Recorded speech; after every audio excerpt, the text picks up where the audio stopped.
ভগবান শ্রীকৃষ্ণের মস্তকে তিলক আছে, কিন্তু রাধারানীর মস্তকে তিলক নেই কেন? তার সখীদের কপালে তিলক নেই কেন? তাহলে নারীরা, মাতারা কেন তিলক পরিধান করবে? কেন রাধারানীর মস্তকে তিলক নেই এবং নারী মাতারা কেন তিলক পরিধান করবে? তাহলে শোনো, দাপর যুগের কথা। ভগবান শ্রীকৃষ্ণ একসময় মাথায় দুটি হাত দিয়ে বসেছিলেন। তখন নারদমণি তার সামনে প্রকট হয়ে তাকে জিজ্ঞাসা করেছিলেন যে, ভগবান, আপনি এরকম দুটি হাত মাথায় দিয়ে আছেন কেন? তখন শ্রীকৃষ্ণ তাকে বললেন, আমার মাথা যন্ত্রণা করছে। তখন নারদমণি অবাক হয়ে গেলেন, আপনার মাথা যন্ত্রণা করছে? এটা তো হতে পারে না।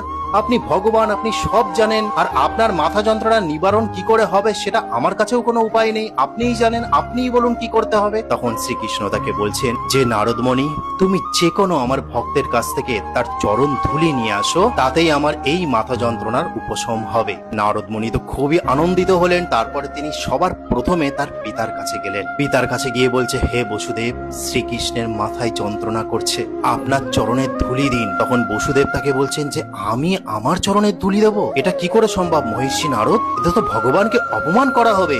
তখন নারদমণি না পেরে ব্রহ্মার কাছে গেছে। হে ব্রহ্মা, ভগবান শ্রীকৃষ্ণের মাথা যন্ত্রণা করছে, আপনার চরণের ধুলি দিন, তাহলেই সে সুস্থ হয়ে উঠবে। তখন ব্রহ্মা বললে, এই অপমান আমি করতে পারবো না নারদমণি, ভগবানকে অপমান করা হবে, তুমি অন্য উপায় বলো। তখন নারদমণি মহাদেবের কাছে গেলেন। মহাদেব, আপনি তো শান্তিদায়ক, কল্যাণকারী, ভগবান শ্রীকৃষ্ণের মাথা যন্ত্রণা করছে, আপনার চরণের ধুলি দিন, তাহলেই সে সুস্থ হয়ে উঠবে। তখন মহাদেব রেগে উঠেছে, এ কি বললে তুমি নারদ? আমার চরণের ধুলি শ্রীকৃষ্ণের কপালে দেবো? এটা তো আমারও অপমান, তারও অপমান। তুমি অন্য উপায় বলো, না হলে এখান থেকে শিগগিরই চলে যাও। যাও ভাই, যাও এখান থেকে। তারপর নারদমণি সেখান থেকে চলে এসে ভগবান বিষ্ণুর কাছে গেছেন। বিষ্ণুর কাছে গিয়েও একই অবস্থা। তারপর নানা মুনি ঋষির কাছে গেছেন, গিয়ে বলছেন যে, একটু চরণের ধুলি দিন। সবাই বলছে, ভাই আমরা কি নরকে যাব? তুমি কি বলছো? নরকে পাঠানোর প্ল্যান করছো আমাদের? এইবার নারদমণি কি করবেন না পেরে আবার ভগবান শ্রীকৃষ্ণের কাছে এসছে। গিয়ে সমস্ত সমস্যার কথা বলছে যে, আমি সবার কাছে গেছি, কেউ রাজি হচ্ছে না। তখন ভগবান শ্রীকৃষ্ণ বলছেন, তুমি ব্রজধামে গেছিলে নারদ? নারদ বলছে, না, আমি ব্রজধামে যাইনি। সেখানে গিয়ে দেখো তারা চরণ ধুলি দেয় নাকি। তারপর নারদমণি ব্রজধামে গেলেন এবং